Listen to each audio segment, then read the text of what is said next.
লা লা লা লা লা লা লা লা আ ও মা, তুমি তুমি তো বইলা আসলে না, মুচু মুচু হাসো। হ্যালো গাইস, আসসালামু আলাইকুম। আশা করি সবাই অনেক অনেক ভালো আছেন। আমার নতুন আরেকটি ছোট্ট ব্লগে আপনাদের সবাইকে স্বাগতম। আর এই তো আমার মা যেন নিয়ে এসে পড়েছে হঠাৎ করে, না বলেই। আমার মায়ের এই ছোট্ট সারপ্রাইজে আমি খুবই আনন্দিত। আর আমার মা আমার জন্য কী কী রান্না করে নিয়ে এসেছে দেখেন। ডাল রান্না করেছে, আমার মায়ের হাতের মাছ ভুনা, এটা বিশাল বড় একটা ব্রিকেট মাছ ছিল, আর সেই মাছটা ভুনা করে নিয়ে এসেছে। আর এই তো ছোট ঝাটকা ইলিশ দিয়ে, আর এখানে মিষ্টি কুমড়ো রান্না করে নিয়ে এসেছে। আমার মায়ের হাতের প্রত্যেকটি খাবারই আমার অনেক ভালো লাগে, অনেক প্রিয় এবং আমার অনেক পছন্দের। তো আম্মু যখন আসছিলো তো এগুলো রান্না করে নিয়ে এসেছে। আর আমার তো আজকে রান্না বান্নার কোনো টেনশনই নাই, যার কারণে এগুলো দেখে তো আমি খুবই খুশি। আর এই তো আমার মেয়ের জন্য আম্মু বাদাম নিয়ে এসেছে বিভিন্ন আইটেমের, তার নাতিনের জন্য গিফট হিসেবে। আর সেগুলোই আমি বের করেছিলাম যেগুলো কী নিয়ে এসেছে। খেজুর নিয়ে এসেছিলো, আর এখানে কিশমিশ, কাজু বাদাম, কাঠবাদাম আর আখরোট।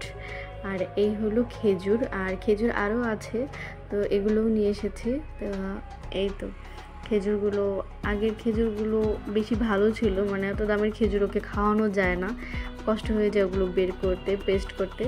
যাই হোক, আমি একে একে প্রত্যেকটা পলি থেকে খুলে খুলে আমি জারের ভিতরে রেখে দিচ্ছিলাম। তো রাত্রে সবগুলো মানে মিক্স করে একসাথে রেখে ফেলেছি, মনে নাই যে কিশমিশগুলো আলাদা রাখবো। আর এই তো কিশমিশগুলো রেখে দিলাম। আর প্লিজ সবাই আমার এই ভিডিওটা দেখে প্লিজ সবার কাছে জোর অনুরোধ, আমার একটা সাবস্ক্রাইব এবং একটা লাইক করবেন আমার এই ছোট্ট ভিডিওতে। আর আমার পাশে থাকবেন সবাই, আর কমেন্টে জানাবেন আপনারা কে কোথা থেকে আমার এই ভিডিওগুলো দেখছেন। আর এই তো সব কাজ শেষ করে, আর এই কিশমিশগুলো রাখার পরে বলতেছিলাম কি যে একটু ভুল করলাম এগুলো রেখে। আর এখন কাজু বাদামগুলো রাখবো, সমস্ত বাদামগুলো একসাথে রেখে আমার একদম টেনশন ফ্রি। আর খেজুরগুলো রেখে দিয়েছিলাম আরেকটা জারে, ওটা আলাদা একটা কাচের জার ছিল। আর এগুলো কাচের জারে রাখলেই ভালো লাগে। আর এই তো 2-3টা খেজুর আবার পড়েছিল। আর সব শেষ, এখন কাগজগুলো উঠিয়ে নিয়ে চলে গেলাম। আর এই তো এসে পড়েছি রান্নাঘরে। বাঙালিদের ঠিকানা একটাই, মানে বাঙালি মেয়েদের ঠিকানা একটাই, রান্নাঘর। আর সেখানে প্রাণের প্রিয় চা তৈরি হচ্ছে সকলের জন্যই। পাশের বাসায় সেই জান্নাত যার বিয়ের ভিডিও দেখেছিলেন তারাও এসেছে, তাদেরকে চায়ের ইনভাইট করেছিলাম।